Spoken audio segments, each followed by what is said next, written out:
Assalamu alaikum, hurmatly bizden mekendeşler, жердештер, bizden kanalın görücülörü, menden köpten beri Skoriy Pomosh tez yardam avtounaaсын tartıp koy dep suranıp attığınızдар эле. Men sizlerge азыр мына алдыңыздарда көрүп турган Bongo 3 2010-жылкы tez yardam avtounаасын көргөзөйүн. Видеонун аягына чейин көрүп туруңуздар, шашпастан эмнелери бар экен ичинде кененирээк көргөзөм. Мына эмесе мунун сыртынан баштасак, бул жылы 2010 бир аз мындай çirigen yerleri var ekan, biraz. Mına gördüğünüzдөр, mına eşiklerinde dağı biraz kırılolorunda var ekan.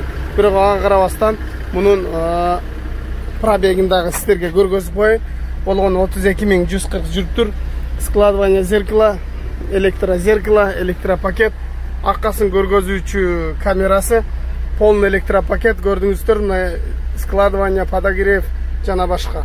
Жана бул жагында болсо өзүнүн ошол сүйлөй турган микрофону, жана мыналарын басса ошол кыйкыра турган мындай ушундай болуп өзүнүн өзгөрүүчү кыйкыра тургандары бар экен.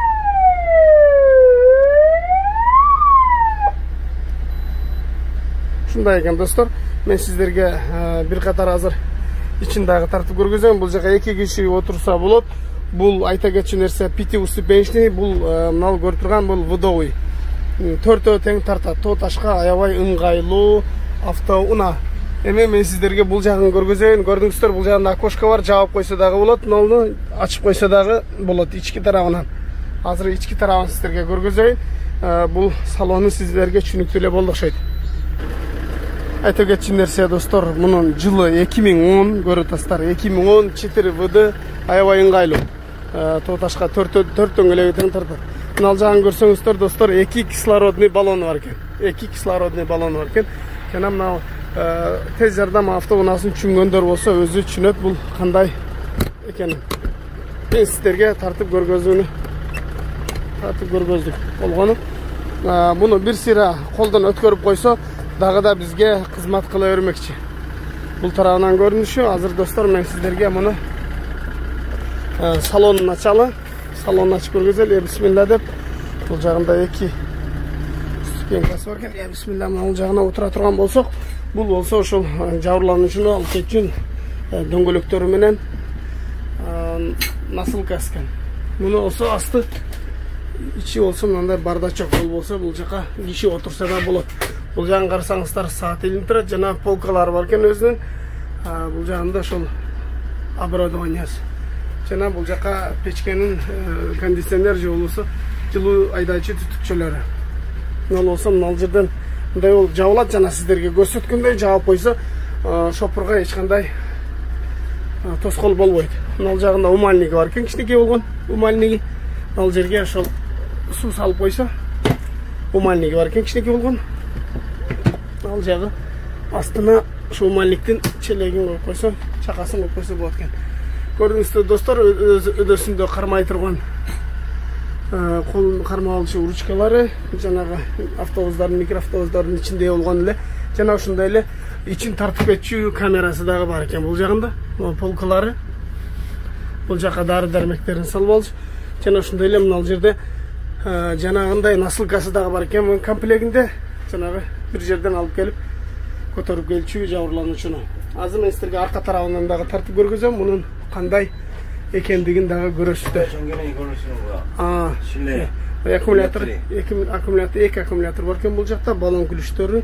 Жана ушундай эле мына жакта дагы мен түшүнбөйт экен өзүнө керектүү болгон аппараттары бар экен.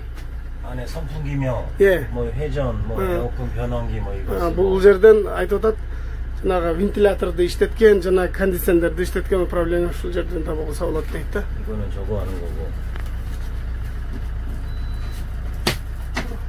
Мындай кылып койсо, мунун жанагы капельницаны илип койсо болчу, өзүнүн капельницаны илип койсо болчу жанагыска. Мына жакта дагы бирөө бар экен. Ana bunu aytat, bul svet deyt, plafon. Mına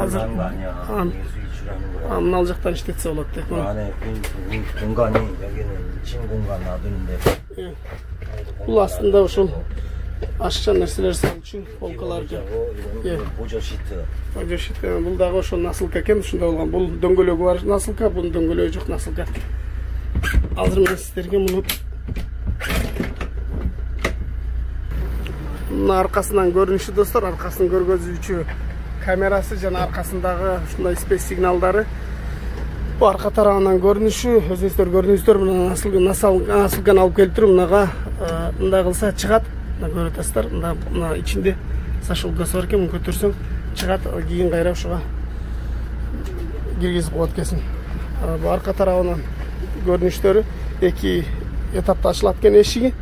Көрүп атасыздар, мына ал жака дагы балдак жана башка бирдемелерин салып коюучу өзүнүн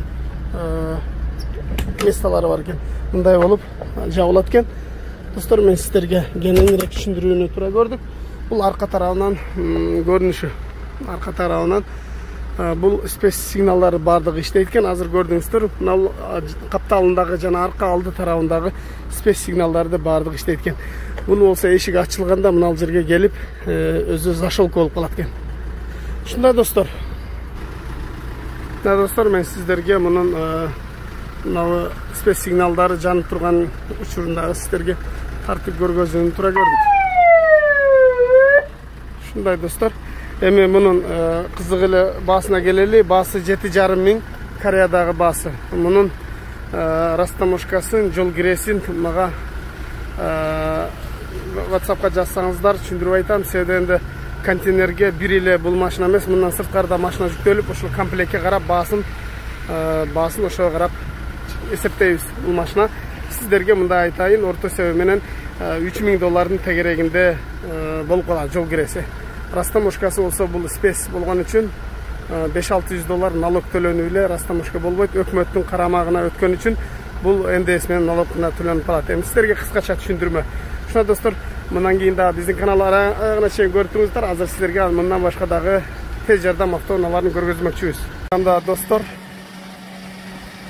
бул Kia Bongo 3-cü поколениядагы 1 тонналык. Мунун алдында ресору жок. Бул Porsche'нен эч айырмасы жок. Бул 1 тонна. Ушул эле Bongo'нун 1 тонна 200'лүгү бар, билесиздер. Үстүндө пластмассовый багажниги менен 6 баллону тең жаңы. Мен сиздерге сыртын бир сыра көргөзүп коеюн. Баллондордун протекторлорун көрдүңүздөр. Баллондор жаңы боюнча, калпактары дагы өзүнүн ордунда. Арка тарабынан көрүнүшү, запаскасы дагы бар. 1/2 запаскасы тең ордунда. Стопторду баардыгы бүтүн. Бул тарабынан көрүнүшү. Бул жагынын аркасында калпагы жок экен. Калган баардыгы бар. Аркасында мындай чиркет шатысы дагы бар. Эми мен силерге бул кузовдун ичин көргөзүп коеюн. Бул май жанагы запчас салып ташыганго дейм да. Ичи май болуп калыптыр. Болгону тиникесин башка каптап койсоң дагы же болбосо ушул боюнча нарашка болуп койсоң дагы болот. Үстүндө багажниги бар, көрүп атасыздар. Эми мен сиздерге бул машинанын жылын көргөзөйүн. 2016 кожаный салон. Мына белин ишире турган кнопка. Мына жери ишейт кнопка менен. Электропакет, көрдүңүздөр, электро зеркало. Мунун подогрев зеркаласы дагы бар. Комплектациясын караңыздар. Бул складывание зеркала, мына көрүп атасыздар, складывание зеркала. Бул подогрев зеркала, подогрев руль, подогрев сиденья, кондиционер иштеп турат. Өзүңүздөр көрдүңүздөр, магнитофон дисковый, 6-ступенечный механика. Бул болсо блокировка мост, перекрутитель, мына жакта бул дагы зарядка сая турган. Эң эле нерсеси пробеги 212 миң жүргөн, машина жүрүп турат. Мындай чип ключтөрү менен 2 запас ключу бар. Ушунда достор, мына жагына болсо подлокотникте катырып коюптур мындай. Жөлөнүп отурганы, муну тургузса 3 адам отурса болот. Бул подстаканниктери, ичинде салондору аябай таза, пластиктердин баягы чийилген жерлери жок, бардыгы таза боюнча, пробеги да аз. Үчүн да приятный машина экен. Видео регистратору дагы бар экен. Көрдүңүздөр достор. 2016 жылкы мен сиздерге бунун баасын айтайын. $5,200. 5,200, 1,700 жол киреси, $900 растаможкасы болот. Барганда контейнерден чүрүп алып кетесиздер. Чүргөндүн анан жанагы жана лабораторияларын түшүргөндөрүн өзүңүздөр төлөп түшүрүп алып кетесиздер. Кимде ким бонго алчу болсо, анда кайрылыңыздар. Ак түстөгү бонго сиздерге жөнөтүп беребиз. Бонго сурангандар үчүн тартылды. Менден көптөн бери сыйырбы тартып деп суранып атыңыздар эле. Азыр мен сиздерге алдыңыздарда көрүп турган 2015 жылкы сыйырбын тартып көргөзөйүн. Мунун баасы, Кореядагы баасы $10.500, $2.600 растаможкасы, $2.000 жол киреси болот. Бу видеонун аягына чейин көрүп туруңуздар. Жаккан болсо бизге байланышка чыксаңыздар, ушул машинаны сиздерге жөнөтүп беребиз. Бул ак түстө белый жемчуг деп коелу муну. Ак түс десек көпчүлүгү эмне болуш керек. Көрөтөсүздөр, бул бир аз кир болгондуна байланыштуу ак болуп көрүнүп турат. Өзү негизи белый жемчуг. 4 дөңгөлөк тең жаңы. Бул 2015 жылкы рестайлинг кузов. Повторитель поворотниктери дагы бар достор. Бесключевой доступ. Мен азыр сиздерге бир катар бул машинаны көрсөткөндөн кийин, андан кийин ички салонуна өтөбүз. Көрөтөсүздөр, аркасынан көрүнүшү бул өзү негизи полноценный бул внедорожник. Бул айтылышында кроссовер болот негизи, бирок көпчүлүк учурда бул жана внедорожниктердин ордуна колдонулат. Аркасында партроник датчиги, 4 партроник датчик бар, көрөтөсүздөр. Жана аркасын көргөзүүчү камерасы бул CRV рестайлинг 2015 4VD. Бул тарабынан көрүнүшү 4 дөңгөлөгү тең жаңы, свети болсо белый жемчуг. Мына достор, бир катар сиздерге көрсөткөндөн кийин, мына крышасында люгу дагы бар. Андан кийин мен сиздерге бул машинанын ички салонун көргөзөйүн. Достор, мен сиздерге бир 30 секунд айта кетейин. Бул мына алдында көрүнүп турат, сиздерге жанып көрүнүп турат болуш керек. Бул ошол күндүзгү жагып жүрчү чырактары, алдыңкы тумальниктери, алдында решеткасы дагы бир аз өзгөчөлөнүп, рестайлинг берки 2014 жылкы сыйырбыдан бир аз айырмаланып турат. Мунун фарлары өзүнчө бир мындай кооз. Достор, мен сиздерге бир бул кыскача эле обзор болуп атат. Ошондон кыскача айтып берейин. Полный электропакет, электрозеркало, бул складывание зеркала. Көрөтөсүздөр, 2015 жылкы, бул чисто японский, Корея үчүн чыгарылган.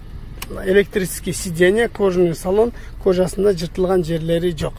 Алдыңкы сиденьяларын карасаңыздар, подогрев сиденья, подстаканниктери жана 2 мындай ключу бар экен. Анда эмесе достор, бул мен сиздерге бул машинаны салонун тааныштырайын.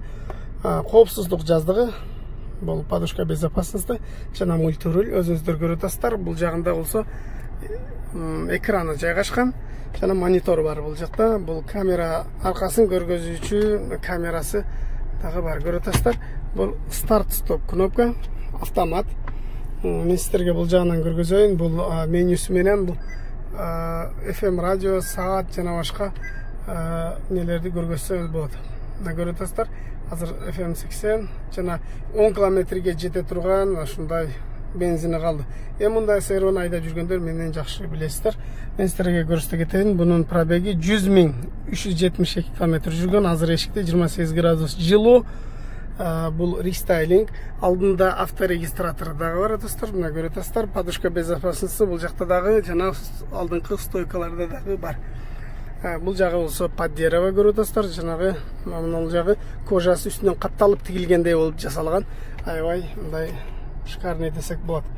Ушта достор, мен сиздерге бул жанында дагы подушка безопасности бар. Мен сиздерге бир сыйра мындай тартып көргөздүм. Азыр арка тарабын көргөзөйүн. Бул подстаканниктери жана айтып өттүк, подогрев сиденьялары бар. Бардыгы иштейт, пробеги дагы аз, машина таза. Мына достор, бул арка тарабынан көрүнүшү. Арканкы сиденьялары дагы жакшы. Аркасына чыга турган, бул воздух чыга турган өзүнүн түтүкчөлөрү дагы бар. Жанагы күн ысык учурунда аркага кондиционер же болбосо күн суук учурунда печканын түтүкчөлөрү. Сиздерге арка тарабындагын көргөзөйүн. Бул аркасы аябай кенен. Бул шторкасы жийналат достор. Bunun астында болсо мына багажникте аябай кенен, запаскасы, баллон ключу, домкраты, запаскасы мына койлу эле экен. Өзүңүздөр байкагандай бардыгы заводская герметикте. Мына көрдүңүздөр өздөрүнүн жанагындай эле сеткалары менен аябай кенен. Аркасына кенен тойго барсаңыздар же болбосо бир алыска чыксаңыздар сумкаларыңарды кенен салып койсоңуздар болот. Ушундай достор, мен сиздерге кыскача обзор кылып көргөздүм. Кимдеги ушундай машина алуучу келсе, анда бизге кайрылсаңыздар сиздерге жөнөтүп беребиз. Достор, мен сиздерге сатыла турган Mercedes Sprinter автоунаасын көргөзөйүн. 2.2 дизель, CDI мотор, баасы 800 000 сом. Азыркы учурда кадам жайда турат. Телефондорго чалып сүйлөшсөңүздөр болот. Андан сырткары дагы бир сатыла турган автоунаа Ford Transit грузопассажирский, жылы 2008. Бул дагы дизель, абалы жакшы. Бунда номерин калтырып коем. Баасы 450 000 сом. Байланышып сүйлөшсөңүздөр болот достор.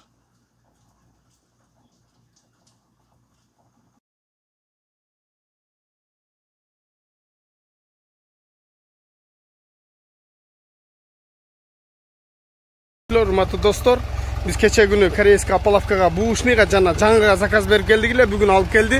Кудай буйрса эртең жүктөйбүз.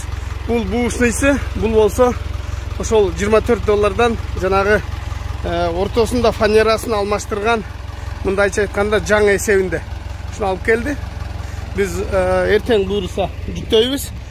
Бул Муслима Шоринг. Азыр кара менен буларды чүргөн атат. Кимде ким корейский Апаловка заказ кылгысы келсе, анда бизге кайрылыңыздар. Сизге жөнөтүп беребиз. Бардык размерлери бар. Жаңы десеңер жаңы, буушный десеңер буушный. Азыр мына кара менен чүрүп, муну жерге алып коет. Эртең буйрса жүктөйбүз. Биздин каналды акырына чейин көрдүңүздөр. Эртең буларды портерер жана лаболор менен чогуу жүктөлмөкчү. Корейский Апаловка, Леса жана башка ушундай буюмдар заказ кылсаңыздар болот.